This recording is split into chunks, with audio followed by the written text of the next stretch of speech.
Property के real owner हैं तो आपके पास इस बात को प्रूफ करने के लिए डॉक्यूमेंट्स तो प्रोवाइड करने पड़ेंगे।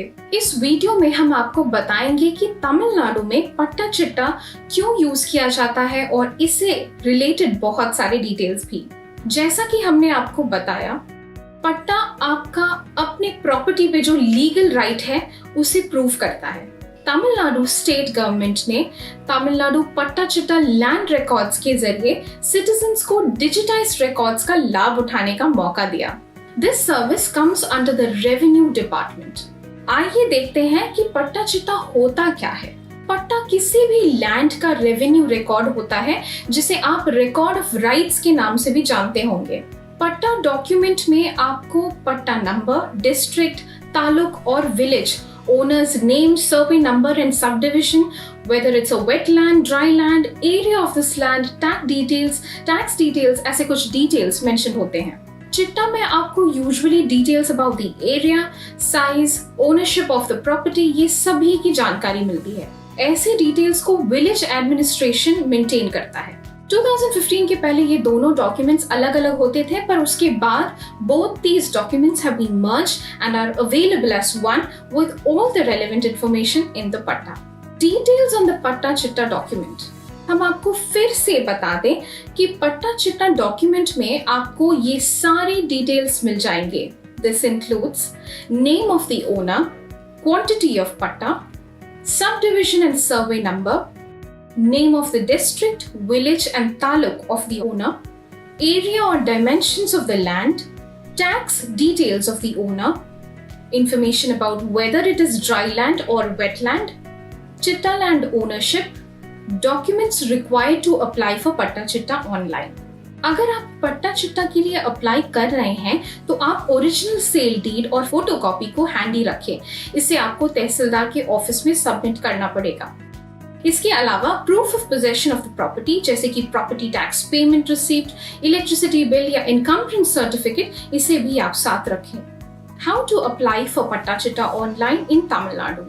अब हम आपको बताएंगे कि पट्टा चिट्टा के लिए अप्लाई करने के लिए आपको करना क्या होगा। Step 1, log on to the official website. आप यहाँ स्क्रीन पे देख सकते हैं। Step 2, opt for the View Patta and FMB Chitta TSLR extract option. Step 3, taluk, village, ward, survey number जैसे डिटेल्स को आप फिल करें। ये आपको ड्रॉप डाउन मेन्यू से चूज करना होगा। Step 4, जब आप ये इंफॉर्मेशन सबमिट करेंगे आपको ऑनलाइन ही टाउन सर्वे लैंड रजिस्ट्रार से सर्टिफिकेट भी मिल जाएगा जिसमें आपका property details such as locality, type of land, survey number सभी मेंशन होंगे। अगर आपने पट्टा चिट्टा के लिए अप्लाई किया है तो ऑफिशियल वेबसाइट पे आप एप्लीकेशन स्टेटस भी ट्रैक कर सकते हैं।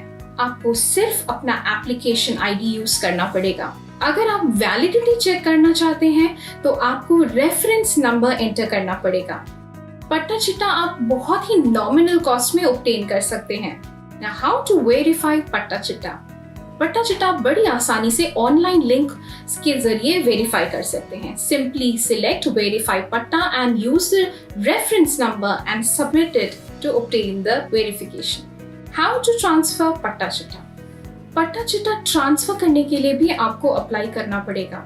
इसके लिए आप एप्लीकेशन तहसीलदार ऑफिस में सबमिट कर सकते हैं। याद रखिए कि एप्लीकेशन के साथ आप sale deed, tax receipts, electricity bill और इनकम्प्रेंस सर्टिफिकेट भी कैरी करें। आपका patta chitta transfer application accept या रिजेक्ट हो सकता है, पर इसका डिसीजन अथॉरिटीज ही लेंगे केयरफुल स्क्रूटनी के बाद। Step by step process to change your name in the patta. अगर आप पट्टा चिट्टा डॉक्यूमेंट में अपना नाम चेंज कराना चाहते हैं तो आपको विलेज एडमिनिस्ट्रेशन ऑफिस जाके रेलेवेंट फॉर्म को फिल करना पड़ेगा। जितने डॉक्यूमेंटल प्रूफ्स हैं आपके पास जैसे कि sale deed, tax receipts, electricity के बिल एंड इनकम्प्रेंस सर्टिफिकेट, इन्हें आप साथ ले जाएं। Simply sign the form and submit the documents. New patta chitta आपको अप टू 30 डेज के अंदर मिल जाएगा। तमिलनाडु के 32 में से 27 डिस्ट्रिक्ट्स में पट्टा चिट्टा अडंगल अवेलेबल है। बाकी डिस्ट्रिक्ट्स में डिजिटाइजेशन प्रोसेस अभी बाकी है। In Tamil Nadu, fake Patta Chitta Adangals have been a problem. with cases cropping up every now and then. The authorities are taking steps to prevent instances of use of fake pattas. An aggrieved person can file a declaratory petition under Section 34 of the Special Relief Act 1963 before the relevant court. Hope you found the video useful. For more information about property, tax, decor, and real estate in general, subscribe to Housing News.